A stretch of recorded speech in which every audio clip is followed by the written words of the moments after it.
hiding under the victim, don't know what's hit them. Do it's fine. Just another man who defeated my survival. That's your biggest struggle in your whole life. You lost your head, you better hold tight. They say I'm the best. I'm never so right. Okay, ladies and gentlemen, this contest scheduled for 3 rounds of mixed martial arts fighting under UFW amateur flyweight rules with no headshots. Introducing our first fighter, fighting out of the blue corner.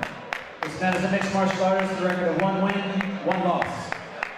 He stands 5 feet 8 inches tall. He weighed in 57 kilograms. Fighting on a team rampage, here is Terry Jennings. And his opponent, fighting on the red corner. This man is a mixed martial artist making his MMA debut. He stands 5 feet 7 inches tall. He weighed in 57 and 1/2 kilograms. Make some noise for Matt.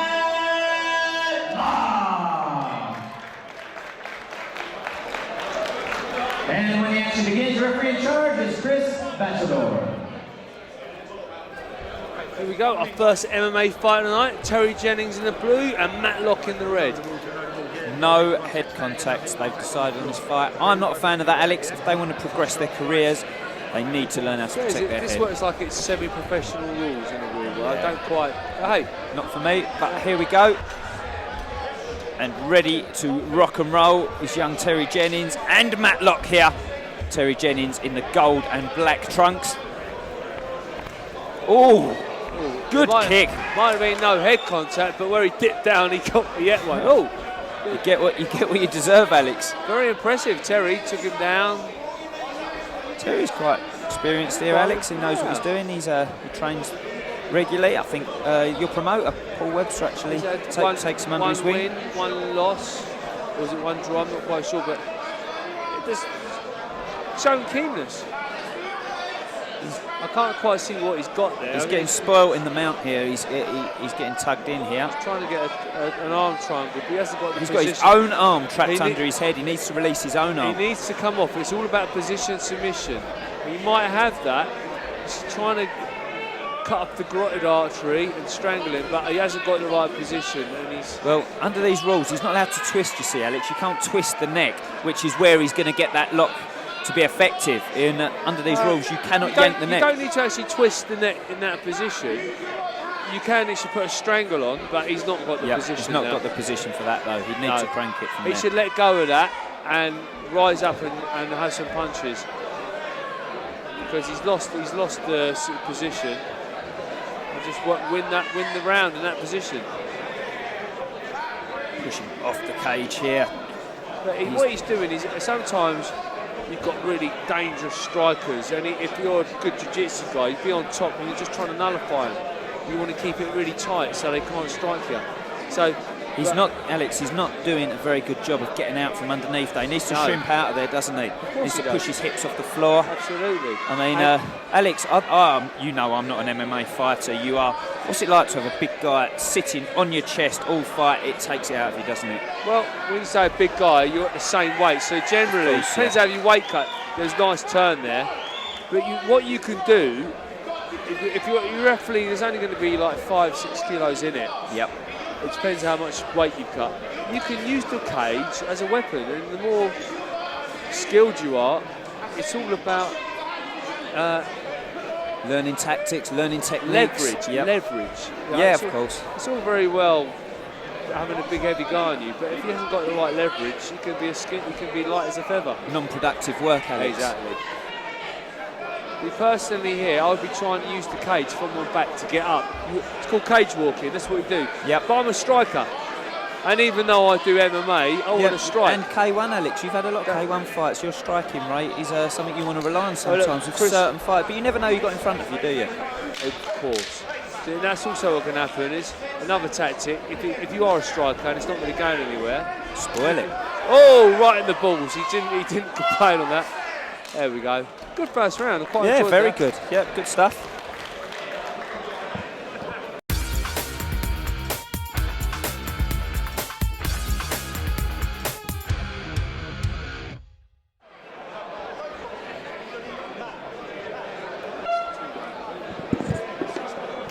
I've got time to pick Right, here we go, round 2. Well, it was a good opening round, that, Alex. There's Exceeded expectations for me. And tossing and throwing. I wasn't quite sure who had that, in my opinion. that's a real Gruffalo beard, isn't it, on the red corner? I love a bit of Gruffalo. Yep, Matlock. Yeah, I'll give that last round for Terry. I think so, yeah. Even though Matt turned it, Terry instigated most of it. Nice Terry fight. looks good. He looks the part, doesn't he? That was a nice, sophisticated kick, the way he set the angle and then he moved and then he kicked the inside leg. I like that. He's thinking, he's not just rushing in. I like this. He's done going for the same thing again. Now, I don't know if he's going to get away. Not committing to that kick. He's kicking with his foot. You see the reddening on his foot? Yes. Don't inflict much damage with that. Oh, that he can. And the better kick. It can inflict damage to your own foot. Yep, and Matlock there actually executed bow. I mean, how many fights, but when you kick with that instep. I've broken every metatarsal that is in my feet. Nice bit of kicking the balls there. You know some of the best times you can criticise a fighter, Alex? When you're guilty of it yourself. Yeah, oh yes, yes. And we aren't armchair warriors. No. What are you talking about? You've never been in there, you fatty. Oh, well actually I have. And I've made all the mistakes these boys have made, giving me a great opportunity to criticise them for it and steer them in the right direction. How young are you, Danny?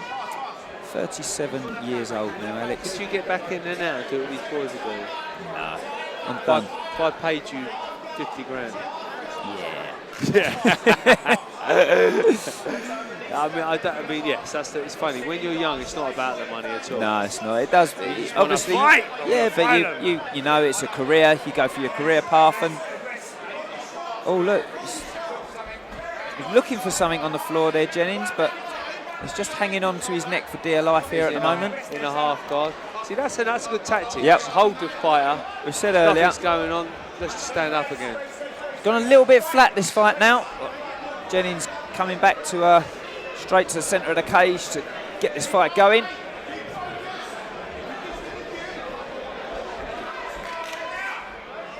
I just heard the corner saying, keep focused. Imagine just in the gym. Yeah, that's one way of doing it. Well, the problem is, in my gym, when we fight, the fights in the gym are a lot worse than in the cage. Sometimes, yeah. Train hard, fight easy. It's horrible. The fight's like, is that all I've got to fight? Good hard sparring is good for your body injuries. He threw a big hook there. He's getting told off. He's saying head contact, but I don't know. You've got to learn to look up. The more they fight like this, the lower their hands get when they fight because they're not getting struck to the head. And I don't think it puts them in good stead because habits will go against you later on. I agree.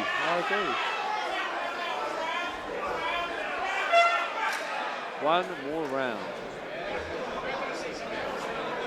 What's happened there?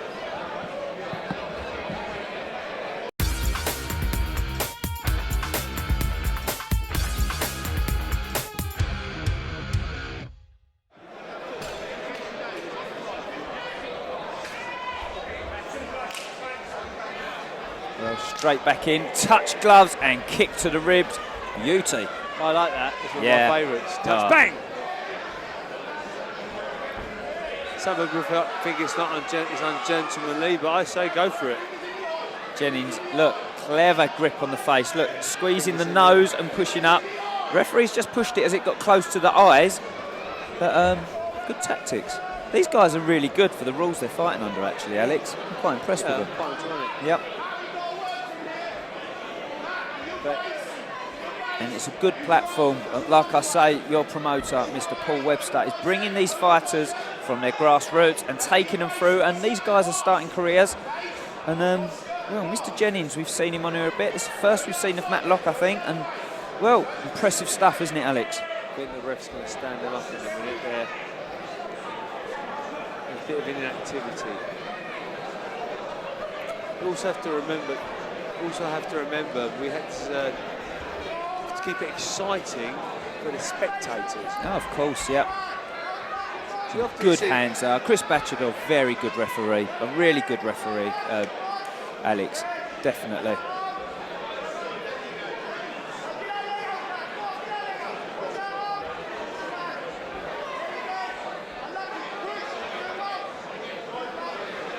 He's just spreading him out here. And he stood him up a little later than what you thought, Alex, but he got there. Yep. The thing being, I mean, I've been to shows all around the world, MGM being the biggest one, Yep. UFC, and you know, you can be in a massive arena and you can't really see the screen. They've got massive screens, we don't have screens here. No. But the guys at the back of the audience here, even though they're quite white, they've probably got a better view than some of the screens I've seen in massive, like 50,000 arenas. Yep. So you want to see the guys standing up. You know, you paid that money. You're right, yep. You can't really see what's going on, all the intricacy. What does the product say of MMA? It's mixed martial arts. I've said it before, I say it again, I want to see the mix of martial arts in there.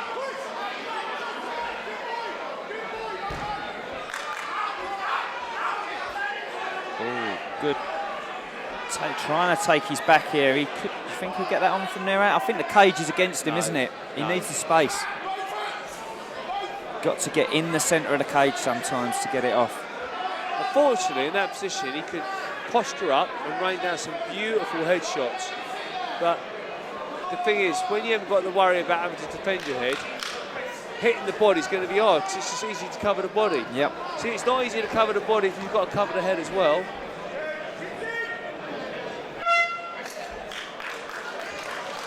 Well, concludes a pretty good fight. Went a little bit flat at the end for me, but I'll tell you what.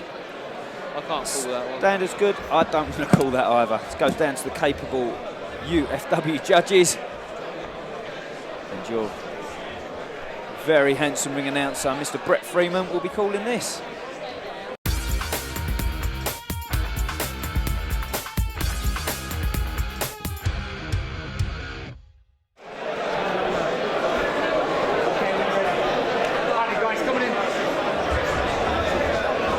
Okay, ladies and gentlemen, after 3 rounds of mixed martial arts fighting, we go to the judges' scorecards. Once again, all 3 judges score this bout the same way. For your winner by unanimous decision, fighting out of the blue corner, Jennings!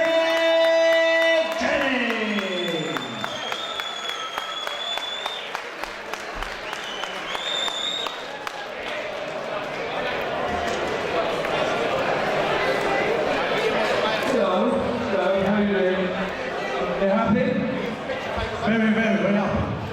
How long have you been training? None? You've never trained?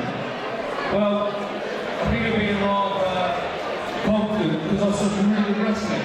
Been too busy for Christmas shopping all day. Oh, I see.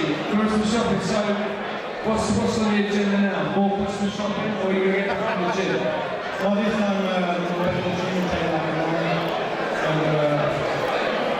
tell me, why didn't you do head punches in this fight? We decided not to do head punches, which I was really pissed off.